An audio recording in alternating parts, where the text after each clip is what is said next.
മിസ്രൈമിൽ നിന്നും 30 ലക്ഷം ജനങ്ങളാണ് കനാനിലേക്ക് യാത്ര തിരിച്ചത്. 2 പേർ ഒഴികെ ബാക്കി ആരും കനാനിലെത്തിയില്ല.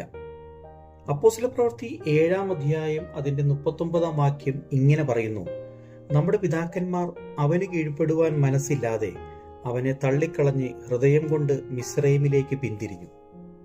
ഇവിടെ സംഭവിച്ച പ്രധാന കാരണം വിട്ടുകളഞ്ഞതിലേക്ക് അവരുടെ ഹൃദയം മടങ്ങിപ്പോയി എന്നുള്ളതാണ്. ശരീരം കൊണ്ട് അവർ കനാനിലേക്കാണ് യാത്ര ചെയ്തത്, പക്ഷെ അവരുടെ ഹൃദയം കൊണ്ട് അവർ മിസ്രൈമിലേക്ക് പോയി. നമ്മുടെ ഹൃദയം എങ്ങോട്ടാണ് പോകുന്നത്? നാമും ഒരു വാഗ്ദത്ത നാട്ടിലേക്കുള്ള യാത്രയിലാണ്. വിട്ടുകളഞ്ഞതിലേക്ക് നമ്മുടെ ഹൃദയവും പോകുന്നുണ്ടോ? 2 പത്രോസ് 2-ാം അധ്യായം 20-ാം വാക്യം: കർത്താവും രക്ഷിതാവുമായ യേശു ക്രിസ്തുവിന്റെ പരിജ്ഞാനത്താൽ ലോകത്തിന്റെ മാലിന്യങ്ങൾ വിട്ടോടിയവർ അതിൽ വീണ്ടും കുടുങ്ങി തോറ്റുപോയാൽ അവരുടെ ഒടുവിലത്തെ സ്ഥിതി ആദ്യത്തേതിനേക്കാൾ അധികം വഷളായിപ്പോയി.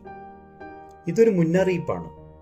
ശരീരം കൊണ്ട് വാഗ്ദത്ത നാട്ടിലേക്കും ഹൃദയം കൊണ്ട് മിസ്രൈമിലേക്കും പോകാതെ യേശു ക്രിസ്തുവിന്റെ പരിജ്ഞാനത്തിൽ നിലകൊള്ളുവാൻ ദൈവം നമ്മെ ഓരോരുത്തരെയും സഹായിക്കട്ടെ എന്ന് പ്രാർത്ഥിക്കുന്നു.